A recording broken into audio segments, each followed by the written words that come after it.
Assalamualaikum warahmatullahi wabarakatuh. Jumpa lagi bersama saya Muhammad Syukur dalam channel YouTube saya, channel yang senantiasa menyajikan informasi-informasi ilmiah dan jauh dari hoax. Kali ini saya akan membahas mengenai pemikiran-pemikiran hukum dan pendidikan dari Emil Durkheim. Dalam pandangan Durkheim bahwa hukum yang berlaku pada masyarakat tradisional atau yang bercorak solidaritas mekanis itu adalah hukum bersifat represif, di mana pelaku penyimpangan itu diberi hukuman dalam rangka untuk membangun kesadaran kolektif dari masyarakat.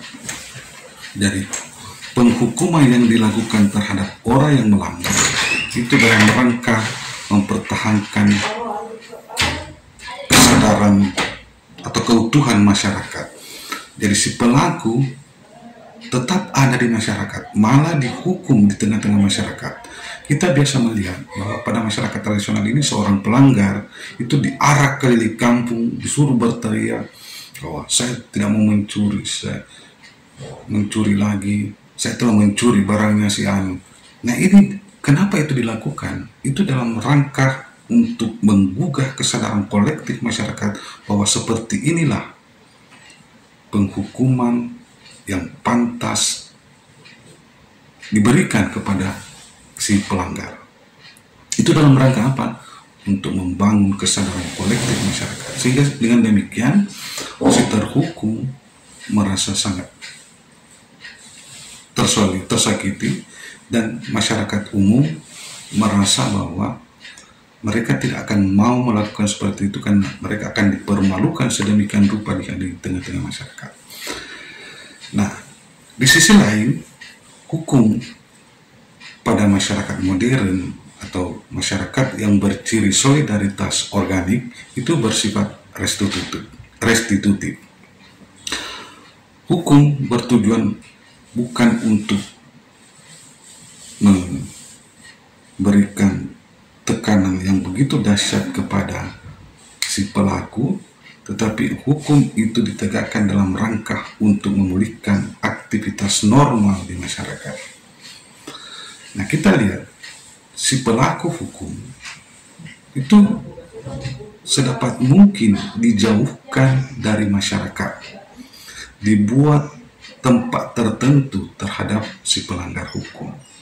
Kita lihat di masyarakat modern atau di masyarakat yang memiliki solidaritas organik, ada penjara sebagai tempat orang yang melanggar atau orang yang menyimpang atau melanggar hukum.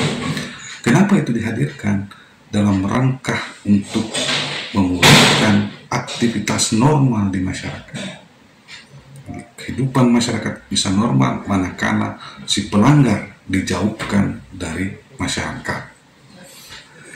Ada hal menarik juga yang dikemukakan oleh Durkheim sekaitan dengan hukum ini. Dalam pandangan Durkheim, hukum itu dihadirkan dalam rangka untuk memaksa masyarakat untuk mencapai tertib sosial atau social order. Jadi hukum itu sifatnya memaksa masyarakat supaya dia bertindak dalam rangka menjamin ketertiban sosial. Namun ada hal yang menarik juga dari Durkheim, Emil Durkheim. Dia mengatakan bahwa hukum itu selalu tertinggal di belakang dari kejahatan atau penyimpangan sosial. Jadi penyimpangan sosial itu selalu bergerak lebih cepat dibandingkan hukum itu sendiri.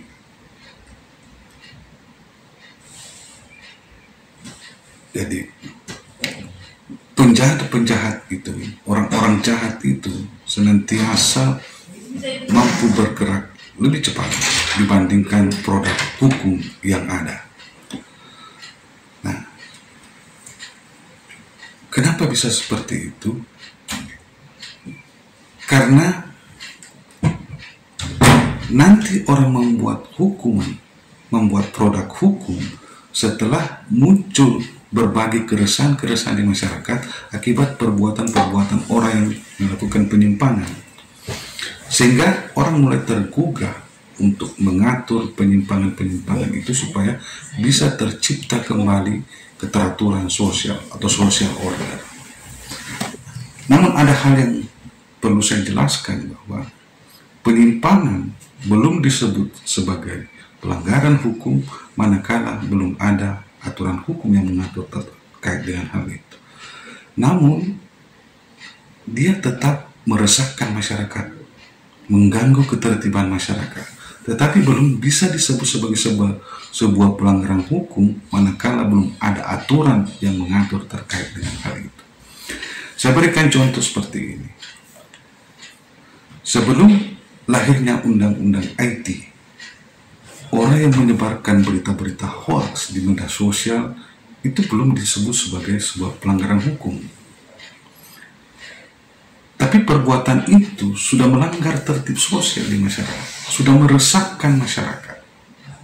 Nah, oleh karena itu hukum perlu dihadirkan dalam rangka menjamin ketertiban di masyarakat. Nah, ketika undang-undang IT sudah ada, maka penyebaran berita hoax di media sosial itu sudah suatu pelanggaran hukum. Nah, seperti itu. Nah, hal lain yang dikemukakan oleh Durkheim disebutkan bahwa kejahatan atau penyimpangan akan menambah moralitas, akan memperkuat moralitas yang ada di masyarakat. Ini sama dengan logikanya dengan hukum, bahwa moralitas itu senantiasa tertinggal dibandingkan dengan kejahatan. Nanti kita bisa menyebut bahwa kita memiliki moralitas yang baik manakala misalnya tidak menyebarkan berita-berita hoax. Nah, karena hoax ternyata menimbulkan berbagai keresahan-keresahan di masyarakat. Jadi dengan demikian kita tahu bahwa ternyata tidak baik menyebarkan berita-berita hoax di masyarakat. Itu sangat tidak bermoral jika kita menyebarkan berita-berita hoax di masyarakat. Dengan adanya kejahatan itu, kita menambah pemahaman kita, meningkatkan pemahaman kita terkait dengan moralitas. Saya kira itu sekelumit pemikiran dari Emil Durkheim. Selanjutnya saya ingin menyampaikan pemikiran Durkheim terkait dengan pendidikan. Di mata Durkheim ada beberapa fungsi-fungsi dari pendidikan itu. Yang pertama adalah pendidikan memperkuat solidaritas sosial.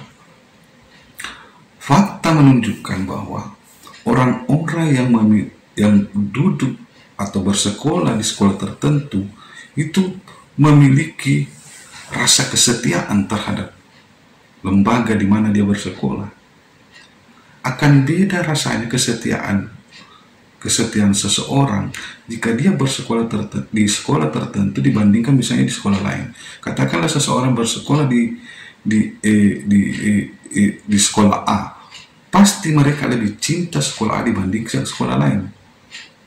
Ini suatu pertanda bahwa betapa sekolah sebagai sebuah lembaga pendidikan itu memiliki fungsi untuk memperkuat solidaritas sosial, sebagai bukti bahwa ada persoalan kesetiaan yang terbangun dari lembaga pendidikan tersebut.